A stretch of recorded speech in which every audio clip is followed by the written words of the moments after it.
Bienvenue à notre vidéo en direct du mois de novembre, version voyage.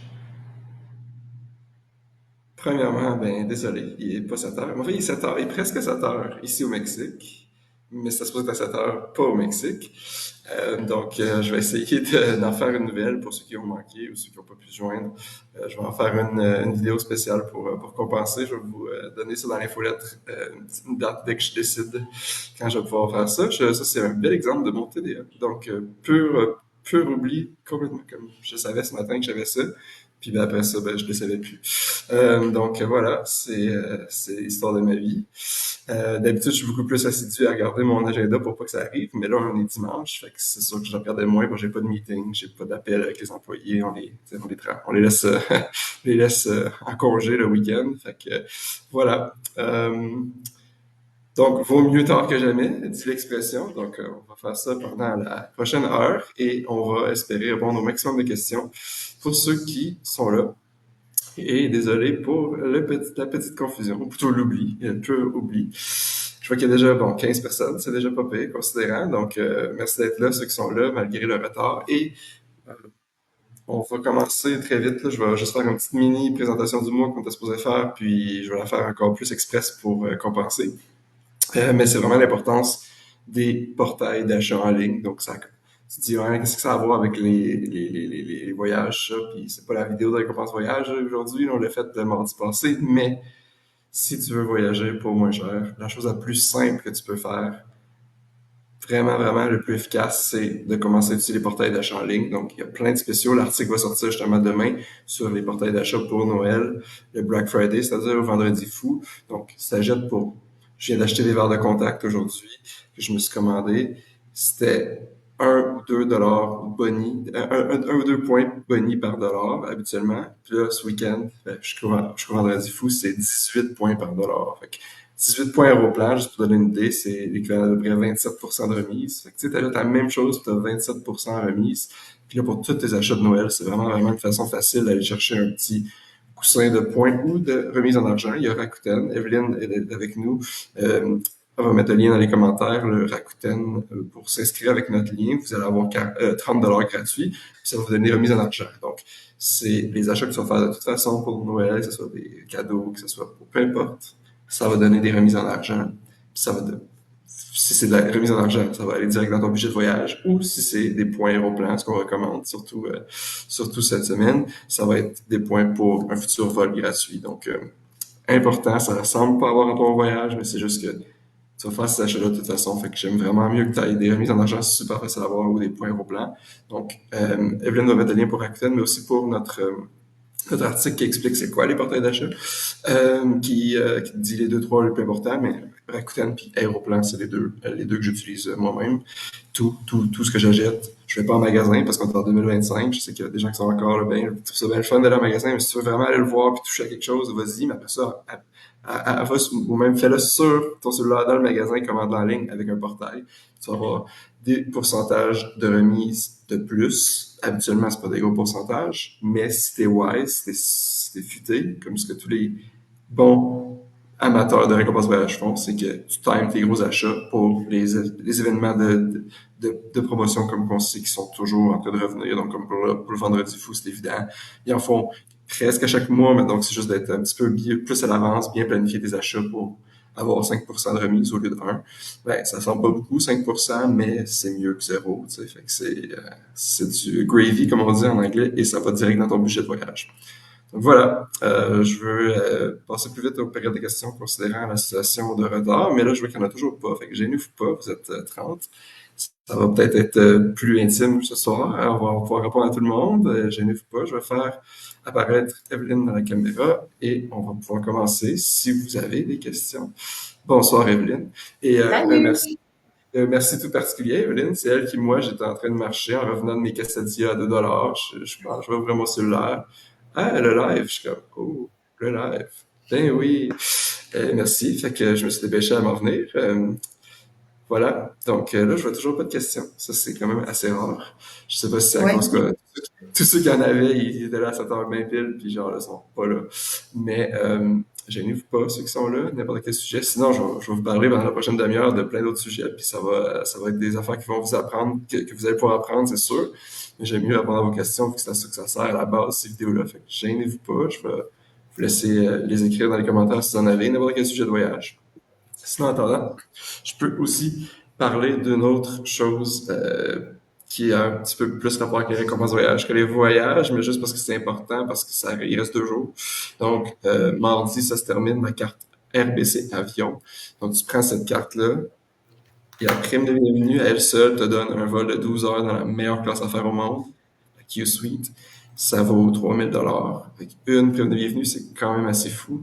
C'est ce que j'ai fait, moi, avec ces points-là, une des fois que je les ai pris. Les règles d'admissibilité à cette prime de bienvenue-là sont assez généreuses, donc tout le monde peut la prendre. Littéralement, tout le monde. Je veux mettre de l'emphase là-dessus. Tout le monde. Il y a vraiment aucune raison de ne pas prendre cette carte-là. En fait, la seule exception, c'est si tu as pris n'importe quelle carte RBC dans les 90 derniers jours. Sinon, à part de ça, tout le monde est bon. Fait que c'est ça. Fait que pour garder les étapes simples, on parle beaucoup de classes à, ben, beaucoup plus, mettons, de classes à faire depuis quelques mois parce que c'est quand même assez génial. Puis on sait que beaucoup d'entre vous étaient intéressés à cette façon-là de voyager. C'est le meilleur deal qui existe dans les récompenses voyage et dans les voyages en général parce que ça vaut tellement cher, ça prend pas beaucoup de points. Fait que c'est quand même assez fascinant. Une seule prime de bienvenue, c'est des points RBC Avion. OK? Fait que tu prends ça là, avant le mardi. Tu te dépêches, tu te demandes cette carte-là. Dès que tu vas faire un achat, tu vas avoir la plus grosse de la prime de bienvenue.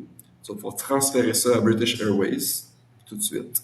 Tu vas avoir un boni de 30% en plus, parce qu'il y a un spécial, une promotion de ce côté-là aussi. Si tu fais tout le reste des dépenses pour avoir le reste de la prime de bienvenue, tu vas pouvoir les transférer avec le boni aussi, mais ça dépend comment tu as de dépenses à faire pour Noël, là, puis comment rapidement tu reçois la carte. Fait qu'il y a ça. Mais sinon, ben, l'autre portion de la prime, quand tu vas l'avoir, tu vas pouvoir la transférer aussi. Tu n'auras pas le boni sur cette portion-là, mais tu vas quand même avoir eu le boni sur la plus grosse partie. Puis, ça va te donner assez de points British Airways pour la Q-Suite. Donc, pour te parler de ça, non seulement c'est une des meilleures classes à faire au monde, c'est voté la meilleure au monde à toutes les années. Ça vaut 3000 $. Puis, si t'étais comme moi, je sais pas moi, ben, en fait, longtemps, parce que ça fait longtemps que j'utilise des points, là, mais si t'étais comme la plupart des gens, t'as aucune idée que tu peux faire ça pour moins que le 3000 $ que ça coûte, une seule prime de bienvenue, et ça te donne assez de points. Donc, c'est non seulement un siège lit à 180 degrés pour dormir à plat dans un avion, mais c'est évidemment une des meilleures avec tout le reste qui va avec. Donc, premièrement, une porte, ta suite, si on veut, c'est une Q-Suite. Fait que c'est comme une suite en avion qui se ferme. Donc, intimité parfaite. Le service, ben, tu connais la plupart des gros transporteurs du Moyen-Orient ont une très, très bonne réputation pour la qualité du service. C'est le cas de Qatar Airways. C'est le champagne, c'est évidemment la nourriture est excellente. Bon, pour moi, ça m'attire pas tellement. Je suis pas un foodie nécessairement, mais je peux te dire qu'un lit dans un avion, ça c'est quand même très, très, très, très le fun. Surtout pour un vol de 12 heures. Tu peux faire Montréal-Doha. Puis encore meilleur deal, si tu accumules un petit peu plus de points après, c'est facile, on va t'aider. Tu peux acheter un 20 000 points, 25 000 points, puis te rendre même jusqu'en Asie. Fait que tu as 2 longs vols en classe affaires, ce qui est quand même assez fou.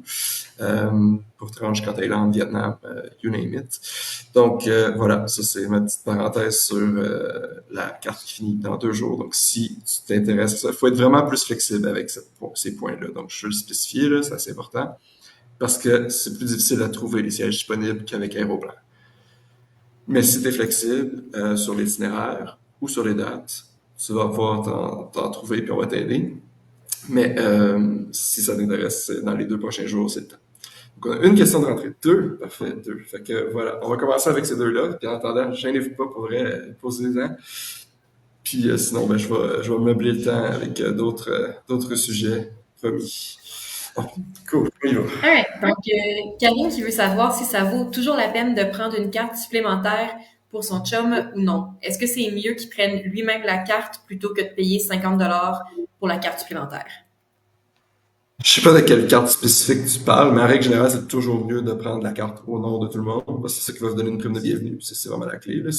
Evelyne, je vais te faire remettre notre infographie, les 6 choses les plus importantes, puis les 6 étapes à suivre pour les repas de voyage. Si vous commencez à ce moment-là, ou même si vous avez déjà commencé, mais vous n'avez pas encore lu ça, c'est vital. 6 choses les plus importantes, 6 étapes simples à suivre. Puis une des choses les plus importantes, ben, la numéro 1, en fait, c'est les primes de bienvenue sur la clé. Fait que la prime de bienvenue, peux juste l'avoir en demandant une carte à son nom, donc c'est vraiment la clé. Si tu n'es pas capable de débloquer les deux primes en même temps, ben là, tu peux considérer autre chose, puis lui prendre sa carte plus tard, ça c'est correct. Mais règle générale, c'est ça, la clé, c'est ça. Puis j'ai 18 cartes en ce moment et j'en prends 10 nouvelles à chaque année, disons, faire des chiffrons. J'ai aucune que je paye pour une carte supplémentaire. C'est juste pas une bonne idée. Il y a des exceptions, là, que c'est juste que ça s'applique pas à mon cas.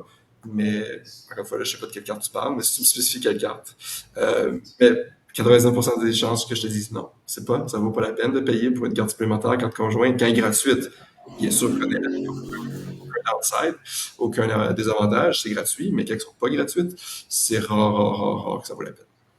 Mais je pense aussi que c'est surtout si c'est une carte supplémentaire, t'as pas un deuxième bonus. Fait que si tu peux faire le bonus sur les deux cartes en même temps, c'est sûr que c'est mieux. Effectivement.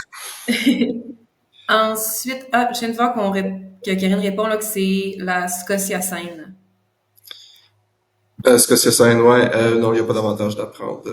C'était vraiment mieux d'y prendre à ton nom pour pas payer 50 $ parce que c'est 50 $ dans le vide, prends-la, puis elle va te donner 875 $ à toi au lieu de toi donner à eux. Fait que c'est vraiment. Les seules exceptions que ça vaut la peine de payer pour une carte supplémentaire, ça va être quand il y a des avantages comme l'accès au salon que la carte supplémentaire a. Puis là, bon, si tu calcules, bon, ça vaut la peine. Mais, ou les bagages gratuits Air Canada, exemple, bon, tu vois, là, ça peut valoir la peine. Qu'il y a un avantage vraiment qui te donne de quoi, qui vaut quelque chose, comme clairement et objectivement. Pour ça, non, je pense pas que ça vaut la peine. OK. Ensuite, on a Michel qui dit, j'envisage d'aller éventuellement en Arabie Saoudite. As-tu la chance d'aller visiter ce pays? Et si oui, des conseils à me donner? Non, j'ai vraiment hâte d'y aller, c'est parce que moi j'avais des stations hors des sentiers battus, puis là ben ça le sera plus pour longtemps, parce qu'ils ont vraiment une vision, il y avait sa vision 2020-30 là pour dépendre moins du pétrole, puis ils veulent vraiment s'ouvrir au tourisme. Que tu penses, ça fait, je vais pas dire n'importe quoi, là, mais ça fait pas tant d'années que genre les femmes avaient même pas le droit de conduire, puis là c'est rendu, ils sont super ouverts au tourisme, ils veulent rendre ça plus facile, ils sont en train de construire des villes de fous sur la mer Rouge et dans les montagnes, et en tout cas tout ça, là, Neom et compagnie. Fait que c'est sûr que ça s'ouvre, fait que c'est le temps d'y aller avant que ça soit trop populaire. J'ai juste fait des escales à Riyad puis à Jeddah, fait qu'aucune expérience dans le pays en tant que tel. Kevin, par contre, l'autre cofondateur de Flytrippers, il vient juste de passer du temps à Dammam, qui est la ville qui est à l'est du pays, pas la destination la plus touristique, là, donc c'est probablement pas le spot où ce que la plupart des gens veulent aller quand ils sont pas des nomades numériques. Là. Mais je sais qu'il a bien aimé ça, mais il a pas passé tant de temps que là. Faudrait que je me souvienne. En fait, je pense qu'il l'a écrit dans son article sur son voyage, là, son introduction à son voyage du Moyen-Orient. C'était plus comme un à côté avant son voyage en Irak, qui était un petit peu plus intéressant, disons. Je sais qu'il m'a dit qu'il a bien aimé ça. En tant que bon Canadien, il a été au Tim Hortons là-bas, parce qu'il y a des Tim Hortons partout dans le Moyen-Orient, puis moi, je trouve ça très drôle. Mais c'est ça. J'ai pas grand-chose à dire, mais je peux te dire que ça a l'air vraiment fascinant comme pays, justement, pour tout le fait qu'il n'y a pas tellement de tourisme encore. Beaucoup d'histoire, beaucoup de culture, mais j'ai pas eu la chance d'y aller encore. En fait anecdote intéressante, que je fais partie de la délégation canadienne au G20, ben pas le G20 en tant que tel, puis pas celui qui se passe comme en ce moment en Afrique du Sud, mais il y a 2 étés à Delhi en Inde. C'était un pré-sommet du G20, donc pour le Young Entrepreneurs Alliance G20, fait que c'est des entrepreneurs de chaque pays du G20. Bref, tout ça pour dire, j'ai rencontré un des représentants du Prince, lequel, écoute, j'ai aucune idée, là, tu sais, un des princes, là, je sais pas, il y en a plusieurs là-bas, là. Il y en a un qui était dans les nouvelles cette semaine, là, pour sa rencontre avec Monsieur Trump, c'était pas lui, mais il y en avait un des princes qui était au G20 et son représentant m'a invité à visiter son pays, puis j'ai pas encore vraiment eu le temps de planifier un voyage en Arabie Saoudite spécifiquement. Mais je vais certainement y écrire un courriel quand je vais le faire. Qui sait, peut-être qu'ils vont m'accueillir en dignitaire très, très, très bien accueilli. Je penserai pas, mais on sait jamais. Ça coûte rien d'envoyer un courriel. Fait que je t'en donnerai des nouvelles, mais que j'y aille, mais pour l'instant, non, j'ai pas été encore. Mais j'ai bien hâte. Ouais. Puis après, on a Sophie qui commente donc que l'été prochain va essayer la Q-Suite Montréal-Doha, justement. C'est sûr que tu vas aimer, honnêtement. Ben, plus général pour la classe affaires, pour ceux qui n'ont jamais goûté à la classe affaires encore, là, gros désavantage de la classe affaires, c'est qu'après ça, tu veux plus voyager pas en classe affaires. C'est très dangereux pour ça, extrêmement dangereux. Je veux dire, moi, je suis correct parce que j'ai pris 600 vols dans ma vie. Fait que, je- j'en prends comme 50 par année. Tu comprends que je peux pas toutes les faire en classe affaires. Ça marcherait pas, j'aurais plus de points. Mais, comme ma copine, que je l'ai emmenée en Europe en mai avec les points, en classe affaires, elle m'a explicitement, c'est elle a voyagé 2, 3 fois par année, là, pas plus, là, c'est plus qu'une personne normale, disons. Puis elle est comme, moi, je veux plus jamais retourner en Europe, pas en classe affaires, c'est fini. Fait que c'est ça, c'est très dangereux pour ça. Puis ce que je veux en venir spécifiquement avec la classe affaires Doha, c'est que, de Q-Suite, c'est que moi, c'était la deuxième, bon, la troisième, mettons, techniquement, en tout cas, la troisième classe affaires que j'ai faite euh, à vie, la Q-Suite. Fait que j'avais pas encore beaucoup d'expérience. Puis là, ben, j'en ai fait plusieurs nouvelles. Là, j'ai fait au moins 5, 6 différentes depuis. Puis là, je compare toujours tout à la Q-Suite. Puis il y a comme rien qui accote. Fait que c'est comme un peu toujours, ben, je vais dire ça avec un gros guillemet, là, c'est pas une déception, parce que c'est pas une déception. T'as un lit dans les airs, là, c'est quand même génial tout le temps. Mais c'est toujours comme, ah ouais, la porte, c'est le fun, hein, tu peux fermer, puis t'as la paix. Il y a toujours quelque chose que tu fais comme, ouais, dans la Q-Suite, c'était mieux ci, dans la Q-Suite, c'était mieux ça. Mais bon, c'est un beau problème à avoir. Ouais. Je pense que je vais aussi l'essayer l'été prochain, justement, pour aller en Asie. Là, techniquement, je pense que je vais être aussi capable de me rendre jusqu'en Asie du Sud-Est tout au complet en classe affaires, avec les points, justement. Fait que j'ai bien hâte d'essayer ça. Puis d'avoir le problème de trouver ça tough d'aller en économie. Ouais, c'est un beau problème à avoir quand même, honnêtement. Là, on va se le dire, c'est très first world problems, comme ils disent, là, mais Ouais. c'est ça, mais c'est la réalité. Tu sais, je mentirais pas puis dire que genre c'est tout beau là, la classe affaires puis y a pas de problème. Non, non, t'as un gros problème, c'est qu'après ça, tu veux plus retourner en arrière de l'avion, tu y es habitué. Fais ça turning left, là, t'embarques dans l'avion, tu sur la gauche, là, tu veux plus tourner à droite après. Là, c'est juste c'est psychologique. Là, voilà. Alright. Après, on a Sylvie qui veut savoir, est-ce que le nombre de points requis pour un vol avec Air Canada, donc Montréal-Barcelone, pourrait baisser pour le Vendredi fou? Oui. Je vais expliquer deux choses. Ben, en fait, la chose la plus importante à comprendre avec les points aéroplans, c'est que c'est vraiment mieux d'utiliser pas sur Air Canada.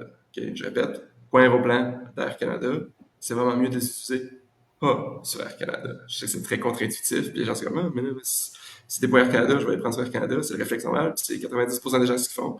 C'est pour ça qu'ils ont une très mauvaise valeur habituellement avec leurs points, ou une valeur ordinaire, disons, au moins. Fait que ça, c'est pourquoi, c'est que sur les partenaires, le prix est fixe. Fait que sur les partenaires, aller en Europe, c'est toujours 60 000 points. J'ai été en mai, j'ai été sur Lufthansa, donc partenaire d'aéroplan, classe affaires, 60 000 points. Montréal-Munich. Ça peut pas être autre chose, c'est le prix fixe. Si tu vas un peu plus loin en Europe, genre Athènes en Grèce, ça c'est 70, mais c'est un prix fixe aussi, c'est 70, c'est par distance. Ça peut jamais changer. C'est pour ça que c'est un bon deal, parce que ça va toujours être ce prix-là. Pour 60 000 points, juste pour mettre en perspective ce que tu vas dépenser pour Barcelone, je serais curieux de savoir, là, mais ils vont probablement charger quasiment 40, 50, juste aller pour en classe économique. Mais pour 60 000, tu y vas en classe affaires. Tu comprends? Fait que c'est ça la différence. Pourquoi? Parce que sur Air Canada, le prix est dynamique. Le prix est relié au prix en argent. Parce que c'est ce que les gens voulaient. Les gens, je ne dis pas ça péjorativement, mais les gens normaux, les gens veulent pas se casser la tête. Les gens veulent toujours faire le moindre effort possible. Ils veulent juste utiliser leurs points, puis ils veulent pas que ce soit compliqué. Ben, c'est pas compliqué. Tu peux prendre n'importe quel vol Air Canada, ça va être. Oui, tu peux prendre tes points, mais le prix va être en conséquence du prix en argent. C'est pour ça que oui, ça pourrait varier pour le Vendredi fou sur Air Canada, parce que le prix en argent, ils peuvent faire des rabais effectivement pour le Vendredi fou. Fait que s'ils font un rabais en argent, ils vont probablement faire le même rabais en points. Mais t'es vraiment mieux de quand même pas les utiliser comme ça. Parce que, encore une fois, juste pour te remettre en perspective, 60 000 points, c'est en classe affaires en Europe. Ce sera pas Barcelone, ce sera pas le vol direct. Fait que je sais comment que les gens adorent leur vol direct, ils sont incapables de débarquer dans l'avion, ça c'est, puis embarquer dans un autre avion, là. Mais, c'est ça. C'est quand même, je peux te dire, pour avoir fait les deux plusieurs fois, il y a une méchante différence entre voyager en classe affaires et en classe économique. Fait que pour le peu de points de plus que ça prend, je recommanderais ça. Il y a des bonnes situations en classe économique avec des points aéroplans et avec toutes les autres sortes de points. C'est juste que sur Air Canada, c'est plus rare. OK. Après, on a Mathieu qui dit donc j'aimerais bien aller en Thaïlande au mois d'avril pour Songkran. Penses-tu que je devrais attendre encore avant d'acheter les billets et quelle compagnie tu me conseilles? C'est encore un peu tôt, mais tu peux commencer à regarder. C'est vraiment ça la clé, tu sais, parce qu'il n'y a pas de recette magique, là. Je sais que les influenceurs qui connaissent rien au concret de comment que les vols, le prix des billets d'avion fonctionne, là, vont dire ah, jette le mardi à 4 heures, 6 semaines d'avance. C'est de la pure bullshit. Là. Tu sais, je veux dire, oui, il y a des règles générales, puis pour les vols internationaux plus longs comme ça, 6 à 3 mois avant, oui, ok, mais tu sais, ça varie tellement. Là, tu sais, même pour la même date, comme toi, tu vas en Thaïlande, si tu regardes Montréal-Bangkok, si tu regardes pour le 4 avril, puis si tu regardes pour le 10 avril, ben, la meilleure temps d'acheter va être complètement différent, même si c'est quasiment la même chose. Ça varie tellement. Fait que le truc, c'est de regarder souvent. Regarder dès que tu penses devoir aller quelque part, de regarder pour voir, ben, avoir une idée c'est quoi le prix. Puis après ça, ben, de le suivre régulièrement pour voir si tu veux, trouver un meilleur prix, ben, il faut que tu saches c'est quoi le prix normal, si on veut, ou le prix qui est là en ce moment, puis d'en trouver un meilleur d'ici là, mais c'est encore tôt, honnêtement. Euh, Puis quelle compagnie, ben, ça dépend. Ça dépend de ta priorité. Si tu veux voyager pour moins cher, tu prends la moins chère. Ouais. C'est ce que j'ai fait. C'est ce que j'ai fait qui m'a permis de visiter 75 pays parce que je prends le moins cher. C'est pas plus compliqué que ça. Ça dépend de ce que tu veux prioriser. Si tu veux voyager pour moins cher, choisis en conséquence, c'est-à-dire prends le moins cher. Après ça, si tu te fous du prix, ça c'est l'autre extrême complètement, ben, tu sais, les compagnies asiatiques en général, tu sais, je veux dire, je dis souvent ça, puis je viens de me réaliser, j'ai réalisé l'autre fois, on faisait un live comme ça, que Air India, c'est asiatique, là, fait que, tu sais, c'est clairement pas une règle générale. Là. Je veux dire, la plupart des compagnies d'Asie de l'Est, d'Asie du Sud-Est, c'est des meilleures compagnies. Les compagnies du Golfe, donc les Qatar, Emirates, Etihad, c'est toutes des très bonnes compagnies. Ça dépend ce que tu veux. Puis c'est pour ça que c'est aussi super personnel, parce que c'est quoi qui est important pour toi? C'est-tu le service? Moi, honnêtement, je m'en fous tellement du service. Tu sais, que la fille ou que l'agent de bord, il y en a des masculins aussi. Là, faut pas faire des stéréotypes. Là. Mais bon, souvent des femmes, qu'elles soient super gentilles et en jouer, oui, c'est le fun. Mais tu sais, je veux-tu payer plus pour ça versus quelqu'un qui va juste être comme joyeux, mais sans aller plus loin, tu sais, sans être vraiment plus déterminé à te donner une belle beau service, tout ça. Moi, je m'en fous. Il y en a que c'est ça qui est important pour eux. Puis ça, souvent, c'est une affaire de l'âge. Là. On dirait que j'ai trouvé, en tout cas, peut-être que je généralise, mais je vois que les personnes plus âgées sont comme, ah, c'est bien, le fun de me faire traiter comme super bien. OK, peut-être que t'aimes ça. Fait que là, ça change là, t'évites les compagnies nord-américaines en général, pour mettre casser du dos sur le dos du syndicat, tout ça, mais ça reste que, les compagnies en Asie de l'Est, dans le Golfe, ont juste une réputation d'avoir du meilleur service, c'est sûr, de par la culture d'entreprise, qui n'est pas de la faute des agents de bord, juste pour être très clair, de la faute de la culture d'entreprise et la culture du travail dans nos pays. Fait que ça, c'est ça. Si toi, c'est l'espace que tu veux, ben, il y a des différences. Tu sais, des fois, c'est 32 pouces, des fois, c'est 30. Bon, 2 pouces, pas grand-chose, mais sur un vol de 20 heures, bon, tu sais, c'est 2 pouces. Fait que, tu sais, est-ce que ça vaut la peine de payer plus pour ça? Ça dépend de chaque personne. Il y en a qui s'intéressent tellement à la bouffe. Là. Moi, j'ai jamais eu un repas dans un avion que j'étais comme, ah, wow, hey, je veux vraiment prendre ce transporteur-là. C'est tellement meilleur que les autres repas. Non, c'est un repas en avion. Tu sais, je veux dire, ça reste un repas en avion. Mais tu sais, peut-être que toi, tu traites plus là-dessus. Fait que c'est plein de facteurs. La clé pour ça, pour n'importe quelle décision, en fait, n'importe quelle astuce, pas quel sujet de voyage, je te répète souvent, mais je le répète, c'est comparer, comparer, comparer. Il n'y a aucun autre moyen que juste prendre le temps de regarder, ben, tu regardes premièrement les deux, trois moins chers, mettons, qui t'adonnent le mieux, puis là, ben, tu vas aller voir sur leur site, qu'est-ce qu'ils disent. Tu vas sur seatmaps.com pour voir l'espace entre les sièges. Tu vas, c'est ça, voir des reviews, qu'est-ce que les gens en pensent. Fait que ça peut te donner un peu des pistes là, sur quoi regarder. Mais c'est sûr que moi, mes compagnies aériennes préférées, généralement, c'est ça, c'est les compagnies asiatiques, Asie de l'Est, excluant les compagnies chinoises, donc encore une fois, une autre exception. Cela dit, ça, il y a plein d'autres facteurs à considérer. OK. Ensuite, on a Annie qui voulait savoir comment faire pour avoir un bagage gratuit en soute avec un low cost. Est-ce que je dois payer avec la carte de crédit qui offre ce bagage gratuit ou juste montrer cette carte lorsque je remets ma valise sans avoir payé mon vol avec?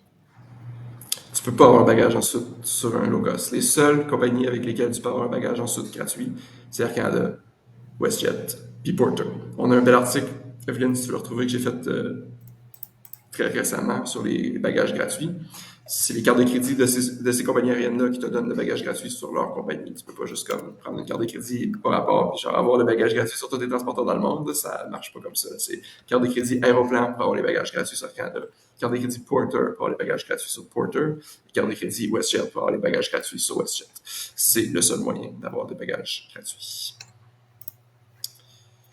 Alright. Ensuite, on avait Alex qui dit, dans le fond, j'ai assisté au direct mardi dernier, j'ai lu beaucoup sur le site de Flightshippers, puis j'ai essayé d'évaluer les meilleurs choix de cartes pour moi. Donc, j'ai un voyage pour 5 à prévoir en France en juin. La démo Porter Mastercard World Elite prend 365 jours pour avoir les récompenses. Alors, si je comprends bien, la Scotia et la carte de la banque qu'on peut pas nommer, classe voyage ultime, serait mieux pour moi. Est-ce que c'est ce que tu me conseillerais? Donc, j'ai présentement seulement une Visa Infinite. Ouais, ben, la première chose, puis c'est pas grave, là, t'es certainement pas la seule qui ça arrive, là, mais première chose pour le futur et pour tout le monde ici qui commence, première chose, c'est de se prendre plus d'avance. Parce que les banques sont super généreuses, ça donne littéralement des 1000 $ à la fois. La seule chose, le seul inconvénient, on va appeler ça de même, c'est qu'il faut que tu te prennes d'avance. Fait que l'idéal, c'est pas de penser à un voyage dans 6 mois. C'est pas le temps de penser au point là 6 mois avant, c'est un peu serré, t'sais. N'importe quel point. Là. Fait que, avec les points qui valent plus, qui ont un petit peu plus lucratifs, qui sont encore meilleurs, ben ça c'est encore plus serré 6 mois. Fait que c'est vraiment de se prendre d'avance. Mais si tu savais pas, c'est pas grave, là, mais pour l'instant, effectivement, si tu peux faire des primes, tu peux débloquer les primes de bienvenue rapidement, les deux avec des points simples, donc Scotia, puis la carte avec les points simples de la banque verte qu'on peut pas nommer. Evelyne, si tu veux mettre le lien, notre page des 4 meilleures cartes. Donc, toutes les cartes de quoi on parle ou presque sont toutes sur ce classement-là. C'est notre classement. À chaque fois que tu es dû pour une nouvelle prime de bienvenue, d'aller voir ça. Fait que j'imagine que c'est ce que tu as fait, si tu as lu un peu cette semaine ou sur notre site là, depuis mardi. Fait que, c'est ça. Fait que, ouais, ceux-là, tu vas avoir les points plus rapidement si tu peux faire les dépenses minimum plus rapidement, parce que ça reste que c'est ça. Faut que tu sois capable de faire les dépenses. Mais oui, ceux-là sont donnés plus rapidement. Puis c'est ça. Je pense que, considérant que tu commences aussi, c'est plus simple, les points comme ça, que genre, tu vas les appliquer à n'importe quelle dépense de voyage. Fait que la valeur va être fixe, tu n'auras pas de complexité, tu n'auras pas à avoir à apprendre tous les programmes les plus payants, les plus lucratifs. Ben, ils sont plus compliqués aussi. Fait que pour juin, il faut que tu réserves, ben, dans les, mettons, 3 prochains mois ou à peu près, ben, ça va être le plus simple d'avoir des points comme ça qui sont plus simples. Et après ça, de continuer, c'est la clé. Parce que là, si tu t'arrêtes là, puis tu attends dans un an, premièrement, c'est pas en prenant juste une carte par année que ça va aller vite. Ça, c'est la deuxième chose importante à comprendre. Mais après ça, c'est ça, c'est que ton prochain voyage, espérons que tu n'attendras pas une autre année pour voyager. Le but de ça, c'est de voyager plus souvent aussi. Fait que c'est de commencer, dès que tu as fini de débloquer la prime de celle-là, c'est d'en prendre une autre pour que tu aies des points pour ton prochain voyage, et ainsi de suite, pour te rattraper, pour qu'éventuellement tu arrives à un point comme moi, que tu as plein de points, puis que tu n'as pas assez de temps pour voyager. Ça, c'est un beau problème à avoir. C'est pas grave comme problème, on s'entend. Alors que 90% des gens, leur problème, c'est toujours, ben, je voyage à telle date, j'ai pas le temps de recevoir mes points, j'ai pas le temps de recevoir mes points. Ça, c'est un problème qui est bien grave puis qui est plate. Alors qu'avoir trop de points, c'est jamais vraiment le problème. Fait que juste de régulièrement prendre des primes de bienvenue dès que tu es prête à débloquer une nouvelle prime. OK. Puis, il reste juste en fait un commentaire de Sylvie. Donc, si vous avez des questions, on a encore le temps. Mais donc, Sylvie qui commentait juste que 40 000 points allaient seulement plus 33 $. J'imagine que c'est pour... C'est pour Montréal-Barcelone. Fait que c'est ça. Ça, Ah ça ouais. dépend de ta philosophie. Là, ça dépend de ce que tu veux dans la vie. Puis ça dépend de plein de choses. Mais on va, vu qu'on a le temps, là, justement, on va faire ce processus de réflexion-là. Okay? C'est que, oui, c'est beau, 40 000 points, c'est pas si pire. Mais 60 000, ça te donne un vol en classe affaires pour aller en Europe. C'est quand même juste 20 000 de plus, puis ça vaut 2 000 $ alors que ton vol, ça, ce serait la chose la plus importante à comprendre, puis je vais y revenir à ça, je ne veux pas mêler les choses. Fait que, tu sais, ton vol, mettons qu'il vaut 600, là, à moitié plus de points, fait que, à moitié plus de la valeur que tu devrais avoir, ça serait, mettons que ça vaut 600, tu aurais comme 900, là, tu vas avoir 2000. Fait que tu doubles la valeur de tes points. C'est ça. Évidemment, tu ne paierais pas, j'espère, et j'espère que personne ici paye 2000 $ pour des vols en classe affaires. C'est tellement, excusez-moi, c'est absurde de payer ce prix-là. Surtout qu'avec les points, c'est tellement facile de les avoir pour avoir ça gratuitement. Mais ça dépend. Ça n'a aucun intérêt du tout à aller en classe affaires. Cool, tu sais. Mais c'est juste que, surtout pour des longs vols, quoique l'Europe, c'est borderline des longs vols, on s'entend, c'est pas si long que ça. Mais c'est ça. Fait que, moi, personnellement, je reviens à l'autre point, c'est-à-dire quel prix que ça coûte, là.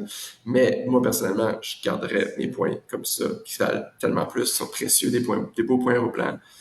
Puis je planifierai un vol en classe affaires pour mon prochain voyage. Puis je paierai en argent pour ce vol-là, puis j'utiliserai mes points Aéroplan pour la classe affaires. Mais c'est ça, ça dépend. Puis la deuxième chose que je veux dire, c'est là, à peu près une des choses les plus, j'arrête pas de dire que c'est les choses les plus importantes, là, mais dans notre infographie qu'Evelyne a mis le lien tantôt, il y a 6 choses les plus importantes, celle-là, elle est dedans aussi. Okay? Il y en a juste 6 dedans. Quand je te dis c'est les 6 choses les plus importantes, c'est vraiment les 6 choses les plus importantes. Il y en a juste, quand tout est important, rien n'est important. C'est pour ça que cette infographie-là, on l'a faite avec les 6 choses les plus importantes, puis les 6 étapes, que ça soit simple. Puis une des choses, c'est de bien savoir compter. Puis encore une fois, t'es pas la seule parce que tous les jours, on se fait poser tant de points pour ce vol-là, c'est-tu un bon deal? Mais les gens ne disent pas comment il coûte en argent. Comment tu veux qu'on te dise si c'est un bon deal si tu ne dis pas c'est quoi le prix en argent? C'est la base. La valeur de ces points-là varie. Fait que ton vol à 40 000 points pour aller à Barcelone, si le vol coûte 600, c'est pas vraiment une bonne utilisation de points. C'est correct, mais si ce vol-là est 1000 là, c'est une bonne utilisation de points, tu comprends? C'est toujours c'est la base de calculer la valeur, c'est savoir combien ça coûte en argent, puis combien de points ça coûte. Puis là, ben, tu peux savoir si c'est une bonne utilisation. Tu peux pas savoir si c'est une bonne utilisation si tu dis pas le montant en argent. Fait que puis là, Montréal, Barcelone, je sais pas c'est quoi en argent, honnêtement, j'ai jamais été à Barcelone. Fait que j'ai pas regardé ça récemment non plus. Mais si tu regardes sur Air Canada, ben, en argent, ça risque d'être un peu plus cher. Si tu es prêt à faire une escale, si tu es prêt à faire l'astuce des correspondances autonomes, si tu es prêt à utiliser plein d'autres astuces, c'est sûr que tu peux t'en sortir pour moins cher qu'Air Canada, c'est sûr. Juste peu importe ta destination, puis c'est pas rien de méchant, c'est juste leur positionnement, c'est haut de gamme, puis n'importe quelle destination longue distance, c'est sûr que tu peux trouver moins cher qu'Air Canada, si tu veux trouver moins cher. Fait que ça dépend. C'est beaucoup de facteurs. J'aimerais bien ça qu'il y ait toujours des réponses genre, ah ben oui, fais ça, fais ça, fais ça. La réalité, c'est que ça dépend tellement variable. Chaque personne est différente, chaque type de voyageur, chaque personne a ses préférences. Tu sais, si toi, t'es absolument incapable de faire une escale, Dieu sait qu'il y en a des gens qui sont incapables de débarquer dans l'avion, d'arrêter, à s'asseoir 2 heures, ou encore mieux, aller au lounge gratuit et rembarquer dans un avion. Si tu peux pas faire ça, ben ça se peut que ce soit une bonne utilisation de tes points parce qu'ils sont peut-être super chers, ces billets-là en argent. Ça dépend. OK. Ensuite, on a Michel qui veut savoir à quand ta chronique sur les cartes US. Très bientôt. Presque fini. Comme je l'ai dit, un beau cadeau de Noël qui s'en vient. C'était là dans le dernier live. Un petit cadeau de Noël. Fait que reste à l'affût. Ouais. Ensuite, Louise qui voulait savoir, est-ce que vous savez si les points Porter sont comme les autres points BMO et qu'on peut les transférer à un membre de notre famille de la même adresse? Les points Porter n'ont rien à voir avec les points BMO parce que d'un, c'est des points de transporteur aérien, puis d'un, c'est des points de banque. C'est pas parce que la carte Porter a été mise par BMO que c'est 2 programmes complètement séparés. Fait que Porter permet de transférer les points. C'est une méchante bonne question. Je le sais même pas moi-même. On va regarder si Google a la réponse rapidement. Mais je n'ai jamais entendu parler. C'est un nouveau programme. Non, ça se transfère pas, c'est ça. C'est pas comme Aéroplan que tu peux transférer. Si le but c'était de combiner pour acheter un vol qui coûte plus cher qu'un nombre de points que tu as, ça c'est une chose. Ça arrive. Si c'est juste pour réserver pour quelqu'un d'autre, là, je vais juste vous rappeler un truc très de base, mais que plusieurs gens ne savent pas. Là. Avec tes points, tu peux réserver des vols pour n'importe qui. Il n'y a pas de restriction. Là. Je sais que beaucoup de gens pensent que c'est mes points, il faut que je réserve pour moi. Tu veux m'acheter un vol avec tes points Porter, avec tes points Aéroplan, tu as le droit. Je te le recommande pas, là, j'en ai assez de points, je vais te laisser garder tes points. Je te recommande toi de voyager pour toi-même. Si tu fais un cadeau à quelqu'un, à ta famille, tes proches, tu peux réserver avec tes points, il n'y a aucun problème. Mais ça, la seule chose, c'est que quand il manque de points, tu veux combiner deux comptes, là, tu peux pas avec Porter. C'est un nouveau programme, il vient d'être lancé vraiment, il existait, mais je veux dire, depuis que la nouvelle carte est sortie en avril, c'est là que c'est devenu un vrai programme intéressant, disons. C'est vraiment tout nouveau, il y a plein de choses qui vont sûrement ajouter au fur et à mesure, sont partis de rien, là, vraiment. Fait que, ça m'étonne pas que ce soit pas encore offert. Peut-être qu'un jour ça va l'être, mais pour l'instant. Okay. Ensuite, on a Annie qui dit « Je deviens nomade le 15 décembre avec un vol d'aller seulement Montréal-Barcelone, donc classe privilège, comme c'est moins de points que économique. Je pense visiter l'Europe en 90 jours sans itinéraire prévu. Qu'est-ce que je réponds si on me demande la preuve d'un vol de retour? » OK, il y a plein de choses là-dedans. Puis là, vu qu'on a le temps, je vais me permettre de répondre pas évidemment de répondre à la question, mais aussi de faire des petits apprentissages disons, sur chaque sujet. Mais honnêtement, je me souviens même pas si c'est dans les règles pour l'Europe, mais je me suis jamais fait demander, me semble, la preuve de vol de retour pour l'Europe. Je dis peut-être n'importe quoi, fait qu'à valider sur le site si ça dit si ça le prend. Mais si ça te le prend, ben, tu fais juste réserver un vol entièrement remboursable sur le site de United ou n'importe quel transporteur américain, que eux, ça niaise pas pour avoir des remboursements. Tu prends n'importe quel vol, tu fais surtout pas ce que certains gens, ils payent sur, ah, moi je suis tellement wise, j'ai trouvé un site qui me permet de louer un billet d'avion à 20$. Ah ouais, bravo, t'as jeté 20$ aux poubelles. Tu sais, c'est juste 20$, mais c'est 20$, c'est 20$, ça te donne toujours bien deux, trois repas. Bon, qui est peut-être pas en Europe. Mais bref, dans les pays pas chers, ça va loin, 20$, fait que sauvez-le. Fait qu'en Europe, n'importe quelle destination qui te demande une preuve de retour, si tu n'en as pas, tu réserves un vol entièrement remboursable sur, exemple, comme je disais, United. Il faut que tu sois 7 jours avant au moins. Fait, de toute façon, j'imagine que tu veux rester 90 jours, ce ne sera pas un problème. Tu le mets super loin, ça va te coûter cher. Oui, le vol va être super cher. Ça va te coûter, waouh, ouais, 2000$. On s'en fout parce que dès que tu passes les douanes, tu l'annules et il te rembourse. Tu comprends? Ça te coûte absolument rien. Là. Ça te coûte rien, rien, rien. C'est un truc qui est vraiment trop méconnu, ça, là, les billets remboursables. Que, voilà. C'est vraiment le seul truc qui est logique, là. Pas payer pour rien. Je sais que les gens disent, oh, mais c'est juste 20$, là. C'est juste le principe. Pourquoi payer 20$ quand littéralement, c'est plus simple de juste acheter un billet remboursable et rembourser. C'est juste jeter l'argent en poubelle. Là. Fait que, voilà. Ça, c'est mon rappel de ne pas louer des billets d'avion ou quoi que ce soit. Et encore moins aussi de réserver un vol que tu vas devoir changer si tu n'es pas sûr de ta date, parce que ça va te coûter 200$ de frais de changement, ce qui est vraiment pire que 20$, évidemment. Fait que oui, juste billet remboursable. Ensuite, ce que je veux dire par rapport à ça, c'est qu'un autre point, tu dis la classe économique privilège était moins chère que la classe économique. Ça arrive, autant en argent qu'en points. Les gens sont tout à ça fait pas de sens, ça fait pas de sens. Ça fait de sens s'il reste moins de sièges en classe économique, puis il reste plus de sièges en classe premium. S'il y a une chose qu'il faut qu'ils vous rentrent dans la tête, je dis ça gentiment, là, c'est que c'est alors tellement dur à faire comprendre aux gens, le prix des billets d'avion n'a rien à voir avec le coût que ça occasionne aux transporteurs, ça n'a rien à voir avec la distance, ça n'a rien à voir avec quoi que ce soit. C'est pur offre et demande, c'est pur. S'il en reste moins, il va en avoir qui sont moins chers. C'est juste ça, fait que ça se peut que la classe privilège. Je l'ai déjà vu moi-même en faisant des recherches. Jamais que ça m'est arrivé que je le réserve parce que ça donnait que finalement j'ai choisi autre chose. Parce que, bon, parenthèse dans une parenthèse, TDA, c'est ça que ça fait. Parenthèse là-dessus, c'est que c'est ça. Si le billet est moins cher en classe privilège qu'en économique, il y a des méchantes chances que le billet est vraiment cher et que tu peux trouver une meilleure option justement avec toutes tes astuces pour éviter les billets d'avion chers. Tiens, Evelyne, si tu veux le mettre, ça fait plusieurs fois qu'on parle de ce sujet-là, plus en général, là, mais les 31 astuces, donc d'essayer chacune de ça, c'est sûr que tu vas trouver moins cher qu'un vol qui. Encore une fois, peut-être que tu voulais le vol direct, puis c'est encore Montréal-Barcelone d'ailleurs, c'est drôle que c'est le même exemple, là, mais si tu voles sur Air Canada, Montréal-Barcelone, c'est 100% sûr que tu vas trouver moins cher. Mais c'est pas tout le monde qui veut trouver moins cher. Ça dépend de ta priorité. Tu économiser ou tu veux le vol direct, exemple, et ainsi de suite. Fait que, c'est correct, choisir l'un ou l'autre, mais juste d'être au moins conscient que tu aurais pu économiser si tu veux économiser. Parce qu'il y a beaucoup de gens qui pensent comme ah, ben oui, j'ai regardé Montréal-Barcelone, j'ai rentré ça, j'ai pris le vol qu'il y avait, c'était ça le moins cher, ça doit être ça le moins cher. Non, c'est pas comme ça que ça marche. C'est pas le moins cher, c'est sûr. Il faut que tu saches comment réserver, par exemple, comment rechercher, tout ça. Mais ça, c'est bon, fin de la parenthèse. L'autre point que je voulais faire par rapport à ça, puis encore une fois, c'est juste parce qu'on n'a pas beaucoup de questions, mais gênez-vous pas, si vous avez des questions, je vais y arriver, puis on va pouvoir répondre. Mais l'autre point que je veux faire par rapport à ça, c'est le même principe. C'est très bien le classe économique privilège, mais la différence entre économique privilège et économique, mettons, disons que c'est, je sais pas moi, 50% mieux d'expérience. Je sais pas, c'est des chiffres arbitraires, là, c'est très dur à tangiblement quantifier, mais disons.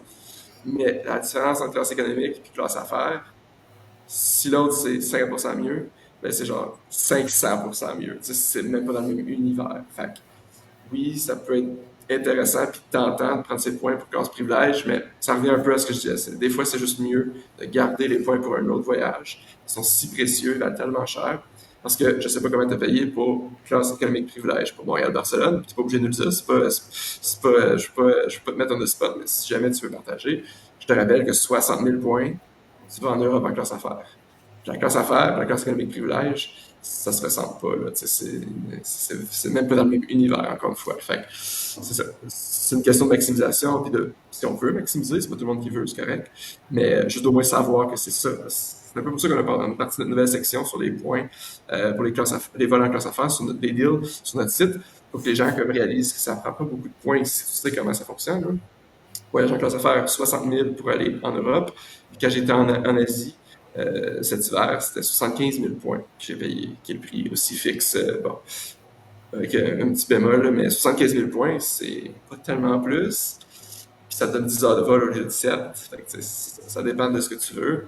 Mais ça. Sinon, ben, ça va être super bien. C'est clair qu'économique privilège, c'est bien mieux qu'économique, ça c'est sûr. Mais considère qu'on est dans un monde de ressources illimitées, puis les gens ont souvent pas les dépenses illimitées pour débloquer des primes de bienvenue illimitées, pour avoir des points illimités.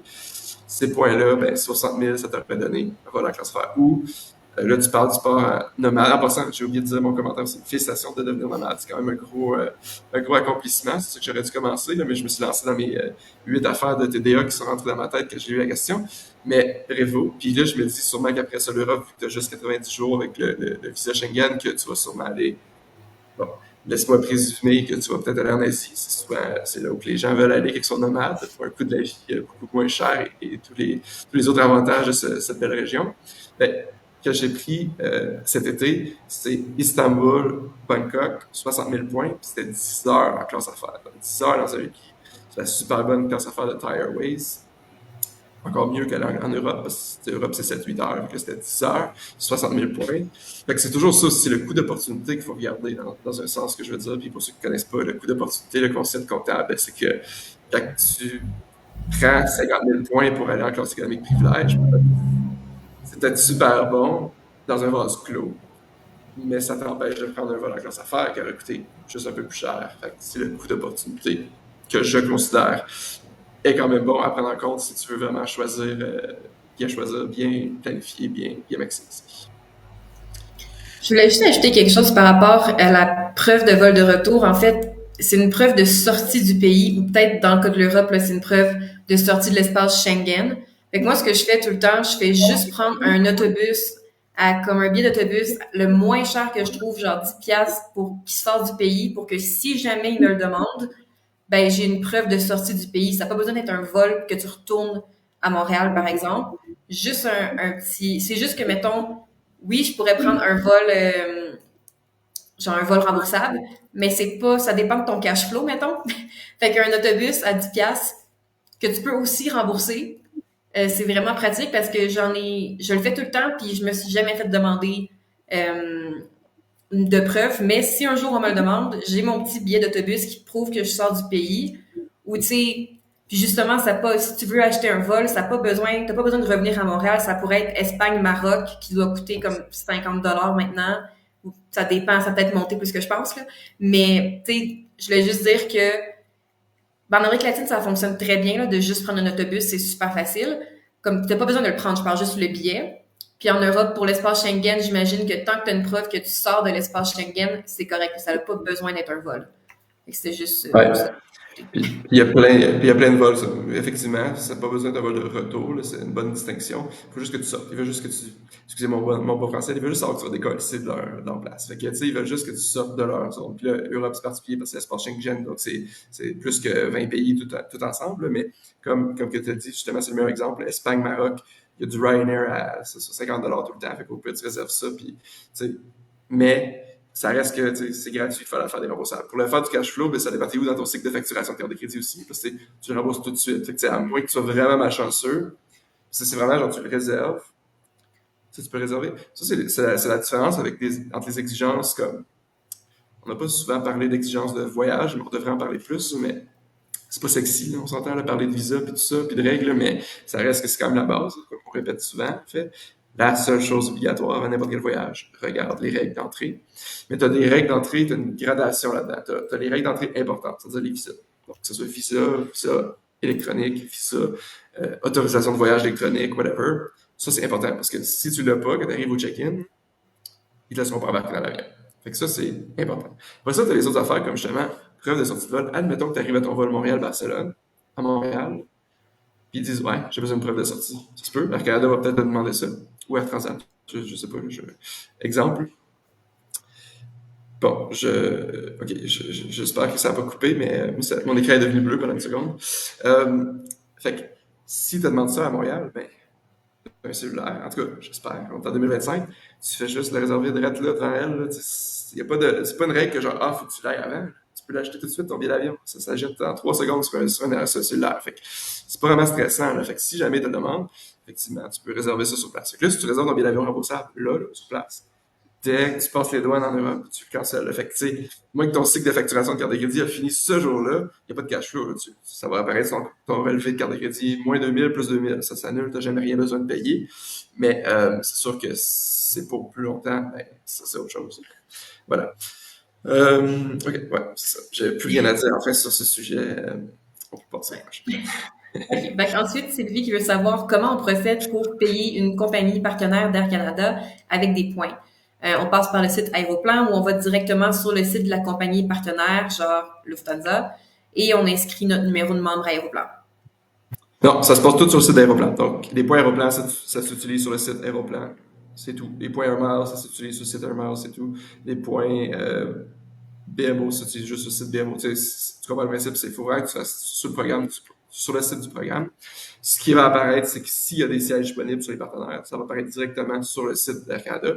Fait que tu vas réserver comme si tu réservais un vol Air Canada. C'est juste que ça va être opéré par Lufthansa.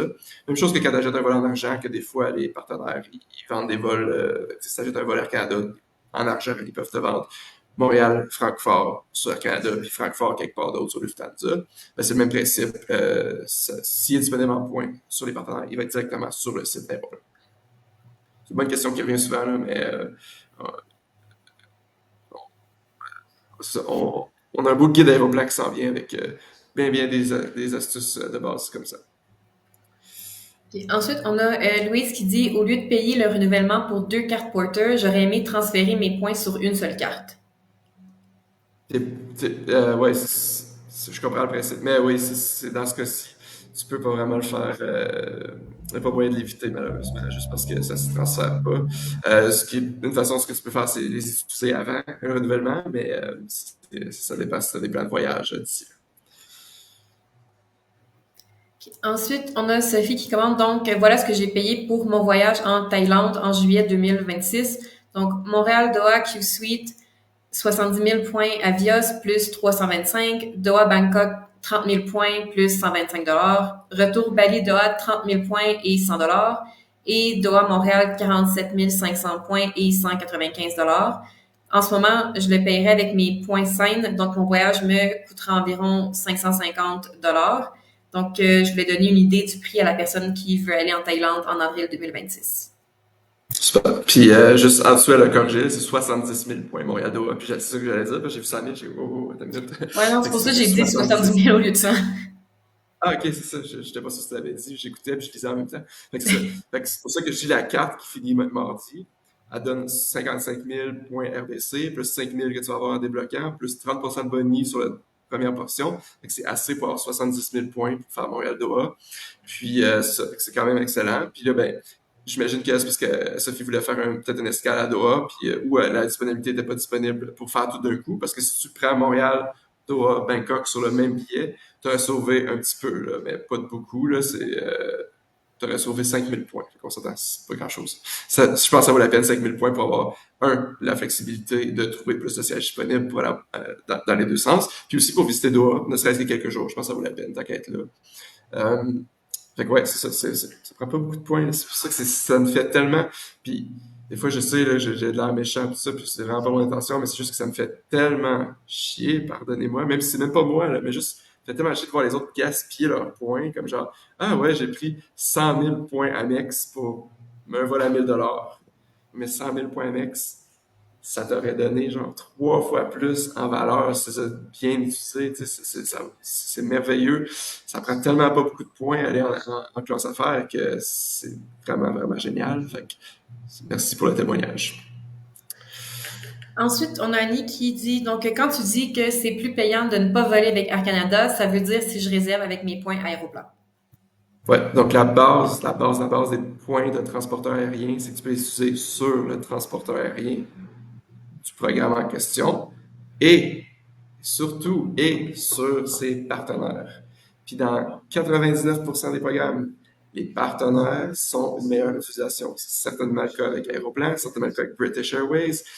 Tous les programmes, presque, c'est mieux d'utiliser les points avec les partenaires. Fait que Air Canada, ça tombe bien, 49 partenaires, c'est le programme qui a le plus de partenaires au monde. On est chanceux, c'est notre programme ici au Canada, c'est un des meilleurs au monde, objectivement, parce qu'il y a tellement de partenaires. Puis la clé pour bien utiliser ces points, c'est sur les partenaires. Fait que tu vas prendre tes points Aéroplan, tu vas réserver sur le site Aéroplan, tu vas chercher ou tu vas aller sur notre site et on trouve plein de sièges pour toi, clé en main, en classe affaires en tout cas. Puis tu vas réserver avec tes points Aéroplan, mais sur Lufthansa, sur Turkish, sur Austrian, sur Swiss, sur Brussels Airlines, sur Lot Polish, sur ITA Airways bientôt, sur tous les transporteurs partenaires parce que c'est un prix fixe au lieu d'être un prix dynamique qui va nécessairement presque toujours être plus cher. Okay. Ensuite, France qui dit donc, je crois que si on trouve un vol aller avec escale et que c'est le pays de l'escale qui nous intéresse, il n'y a pas de problème à y débarquer et y rester. Par contre, si on trouve un billet de retour avec une escale, avec escale moins dispendieux lors du retour, mais que le vol que l'on prend est celui à partir de l'escale, est-ce possible de prendre le vol sans prendre la première partie? Absolument pas, malheureusement. Donc, c'est pas permis. Fait que, à l'aller, comme tu dis, t'as bien compris, il n'y a pas de problème. Parce que tu débarques quelque part, ça, il n'y a pas de problème. Tu peux le faire. Si c'est un aller simple, évidemment. Si tu as réservé un aller simple. Si tu manques une portion du billet d'avion, tout le reste est annulé. C'est aussi simple que ça. Fait que si tu fais, pour donner un exemple très vécu, j'étais en Nouvelle-Orléans, fallait que j'aille à Dallas pour un congrès. Dallas est un gros hub de American Airlines. Fait que le vol direct Nouvelle-Orléans-Dallas était 300 $. Évidemment, je suis futé, je ne paierais pas 300 $ pour un vol one-way de genre même pas 2 heures. Fait que j'ai fait Nouvelle-Orléans, j'ai acheté Nouvelle-Orléans, Miami, fait qu'est-ce qu'il y a à Dallas? Je débarqué à Dallas, j'étais allé à mon congrès, ça m'a coûté 100 $ le billet au lieu de 300. C'est la même chose, j'étais allé de Nouvelle-Orléans à Dallas, c'était le même vol. Sauf que vu que j'ai ajouté Miami, c'est normal. Puis encore une fois, si vous ne comprenez pas que c'est normal, que ça coûte moins cher de ne pas avoir d'escale, posez-moi la question, ça va me faire plaisir de vous expliquer pourquoi. Mais, fac, j'ai débarqué, ça m'a coûté 100 $, puis ils ont annulé le reste de mon billet. Mais mon billet, je n'avais plus, c'était tout, c'était fini. Tout ce qui restait à annuler, c'était le vol que je voulais pas pareil. Mais je peux pas faire le contraire, effectivement, parce que si tout ce que tu parles, c'est que tu as probablement trouvé un vol, je sais pas moi, euh, Paris, Lisbonne, Lisbonne-Montréal, que bien moins cher que Lisbonne-Montréal direct. C'est normal. Les gens veulent tout le temps des vols directs. Fait que c'est sûr que ça va être plus cher. C'est normal. Le prix des vols n'a rien à voir avec quoi que ce soit d'autre que l'offre et la demande. Si les gens sont prêts à payer plus, ça va coûter plus. Donc, tu peux pas manquer le premier bout parce qu'on va annuler le reste du billet. Fait que tu vas tout manquer. C'est pour ça que c'est important. Puis il y a quelques autres règles. Ça s'appelle la règle du billet à jeter. C'est pas beau parce que, comme tout en français, c'est pas beau. Fait que throwaway ticketing. Throwaway ticketing, ça veut dire que tu jettes la partie du billet que tu veux pas. Et quelques règles importantes à savoir, c'est qu'un, aller simple seulement, évidemment, parce que sinon, le retour va être annulé. Deuxièmement, pas de bagages. Ensuite, évidemment, ce qui est une bonne chose, ça va t'habituer à bien voyager avec bagages en cabine seulement, parce que sinon, ben, ils vont envoyer ton bagage à ta destination finale que tu veux pas aller. Et aussi, de pas exagérer, pas le faire souvent avec le même transporteur parce que c'est pas quelque chose qu'ils aiment. Évidemment, tu contournes leur mécanisme de prix, tu payes moins cher que ce que tu devrais. Ça, ils n'aiment pas ça. Fait que si tu le fais une fois de temps en temps, il n'y a aucun problème. Juste pour arrêter les gens qui n'ont pas de tout, là, tu fais ça une fois avec un transporteur, pas grave. Par contre, si tu le ferais toutes les fois, comme les gens qui vont dans une ville qui est dans un hub majeur puis que ça vient souvent moins cher, ben là, ça, c'est autre chose. C'est considéré de l'abus, puis là, ils vont pouvoir te bannir à la limite de leur transporteur aérien, puis tu veux peut-être pas ça. Mais si tu le fais une fois de temps en temps, aucun stress. Cela dit, il y a un certain stress dépendant du transporteur, c'est-à-dire pendant les IROPS. Si vous ne savez pas c'est quoi les IROPS, c'est bien normal, c'est un mot technique pour dire les opérations irrégulières. Ça veut dire quand quelque chose ne va pas bien, perturbation de vol. Ton vol est annulé. Okay? Mettons que tu fais ce truc-là. On prend mon exemple pour être concret, de Nouvelle-Orléans, Dallas, Miami. Mettons que le vol Nouvelle-Orléans-Dallas, il est annulé.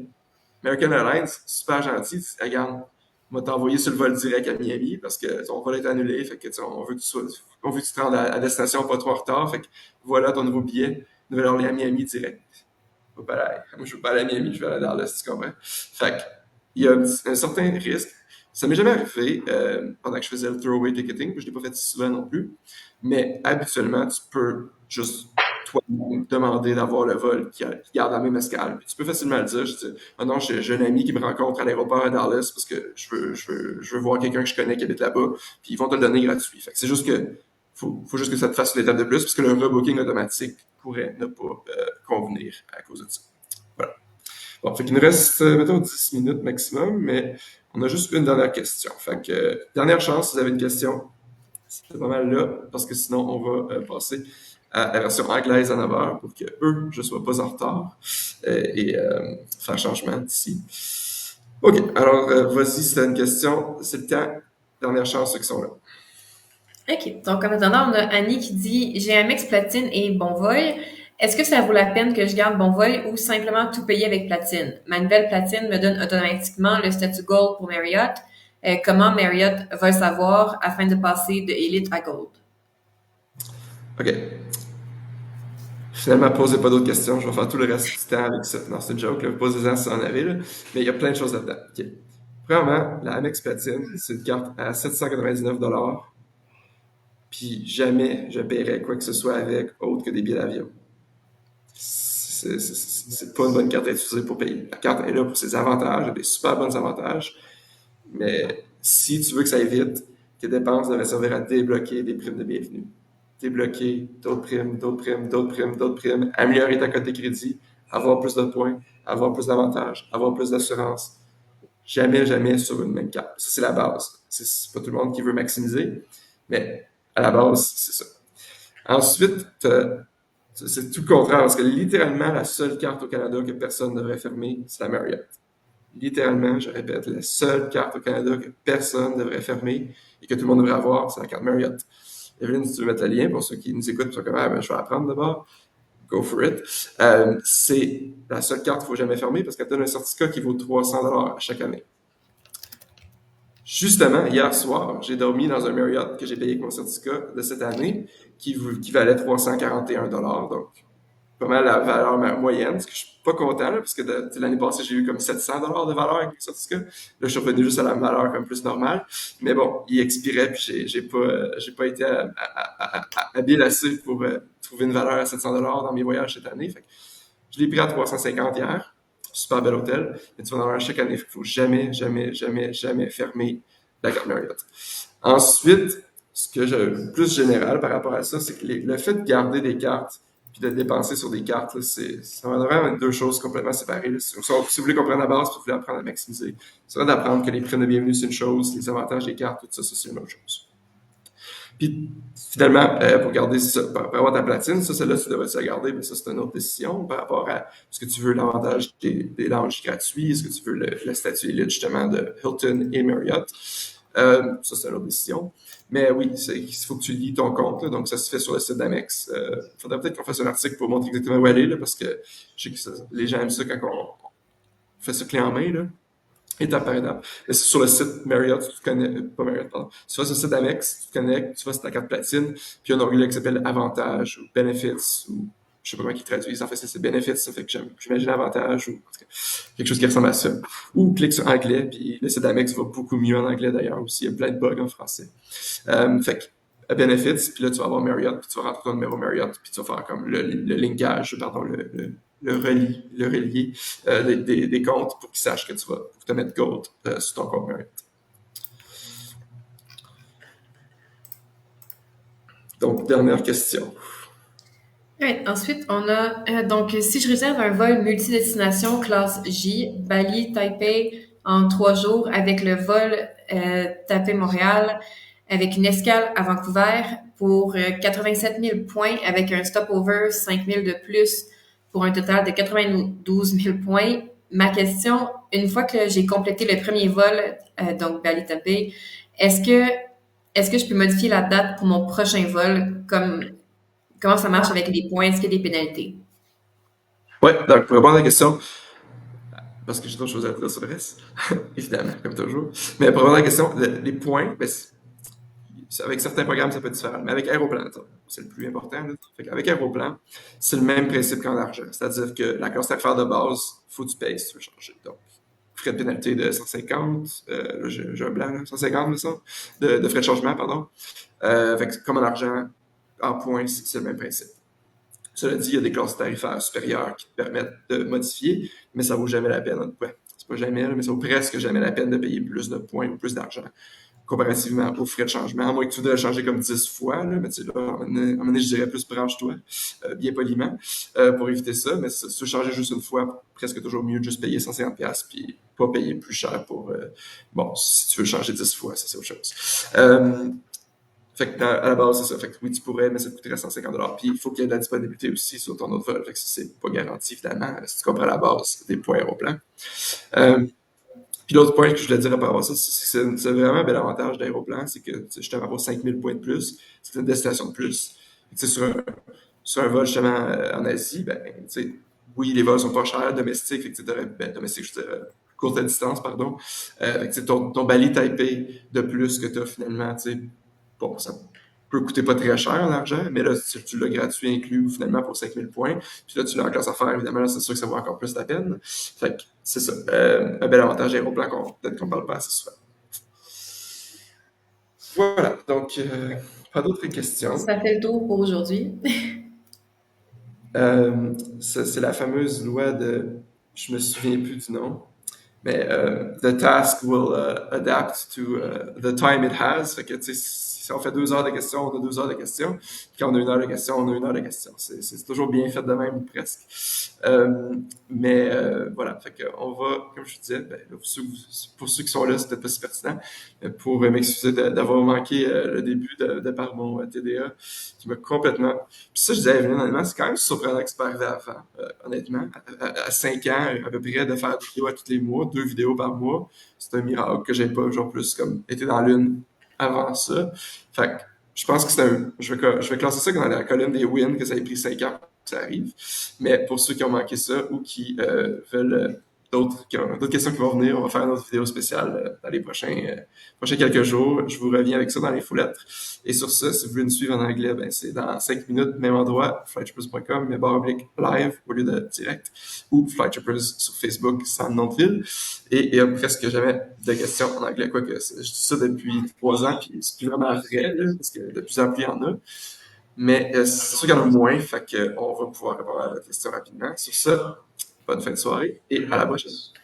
Bonne soirée!